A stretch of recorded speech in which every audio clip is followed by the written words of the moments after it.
You're walking through tall grass. You don't feel anything. You go home, shower, go to sleep. Then the next morning, or maybe 2 days later, you find it. A small dark shape attached to your skin, swollen, immovable, and apparently very comfortable.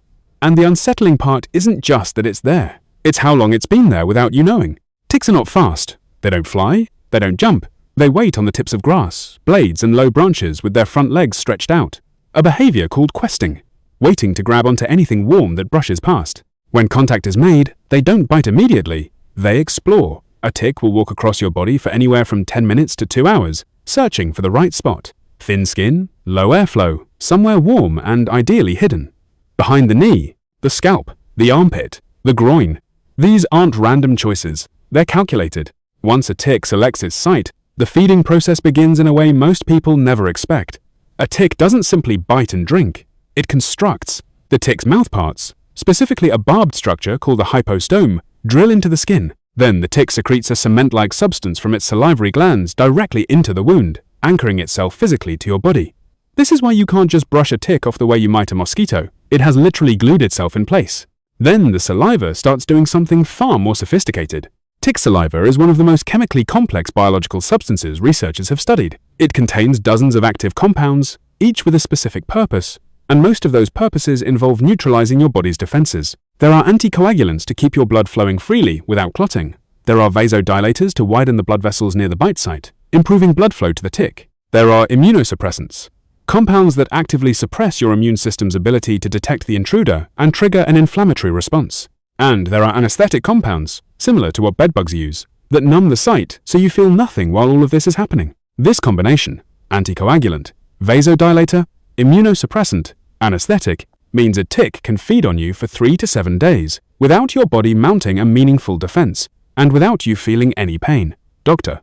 Ivo Francischetti at the National Institutes of Health has spent years studying tick saliva proteins and describes the tick's salivary toolkit as a form of pharmacological sophistication, a precisely assembled set of biological tools that have co-evolved with mammalian immune systems over tens of millions of years, specifically to defeat them. Let that settle for a moment. The tick isn't just feeding on you. It is actively suppressing your immune system while it feeds. Your body's first line of defense, inflammation, and immune signaling, is being chemically jammed by something the size of a sesame seed. And this is where diseases enter the picture, because the same salivary pathway that delivers immunosuppressants and anesthetics is also the pathway through which tick-borne pathogens travel. Bacteria, viruses, and parasites carried inside the tick's body are transmitted through saliva directly into your bloodstream while the tick feeds. The most well-known of these is Borrelia burgdorferi, the bacterium that causes Lyme disease, transmitted primarily by the black-legged tick, also called the deer tick. According to the Centers for Disease Control, Lyme disease is the most common vector-borne disease in the United States,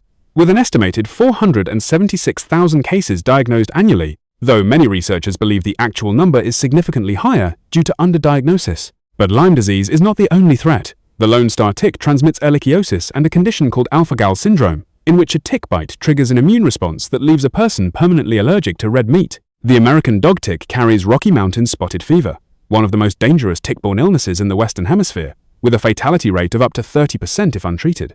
The Lone Star tick, the deer tick, and the American dog tick between them cover the majority of the continental United States. Here's the critical detail that makes tick-borne illness so difficult to manage. There is a transmission window. For Lyme disease specifically, research published in the Annals of Internal Medicine found that the infected tick generally needs to be attached for 36 to 48 hours before the Borrelia bacteria are transmitted in significant numbers. This means that finding and removing a tick promptly, within the first day or two, dramatically reduces infection risk. But this also means the question of how long the tick has been attached is one of the most important questions in tick-borne disease management.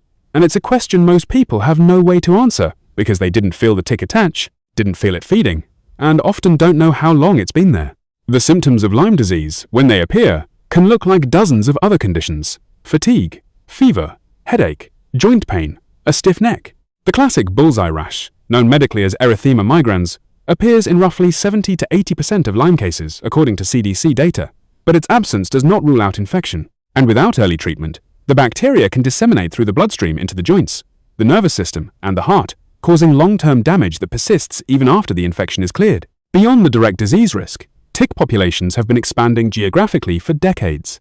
A study published in the Journal of Medical Entomology tracking deer tick distribution found that the species had expanded its range significantly northward and westward between the late 1990s and the 2010s, driven by a combination of warming winters, expanding deer populations, and changes in reforestation patterns. Areas of North America, Europe, and Asia that were once considered low risk for tick-borne disease are now reporting cases. So what does this mean in practical terms? It means that a tick's ability to harm you relies entirely on invisibility. The bite is unfelt. The attachment is painless. The feeding period, up to 7 days, produces no sensation. The disease, if transmitted, may not show recognizable symptoms for days or weeks. Every stage of the process is designed, through millions of years of evolution, to be undetectable until it's too late to catch it early. The most effective thing a person can do after being in tick habitat is a full body check within a few hours of returning indoors, paying particular attention to the scalp, behind the ears, under the arms, around the waist, and behind the knees. These are not random suggestions. They are the places ticks specifically seek out: warm, concealed, and unlikely to be noticed. Ticks don't need speed. They don't need venom. They don't need anything dramatic. What they need is patience, a good hiding spot, and a body willing to stand still long enough for a sesame seed-sized creature to quietly rewrite the chemistry of your skin, suppress your immune defenses, and help itself to a meal that could last most of a week, all without you feeling a single thing. That's not just biology. That's one of the most quietly effective parasitic strategies on Earth.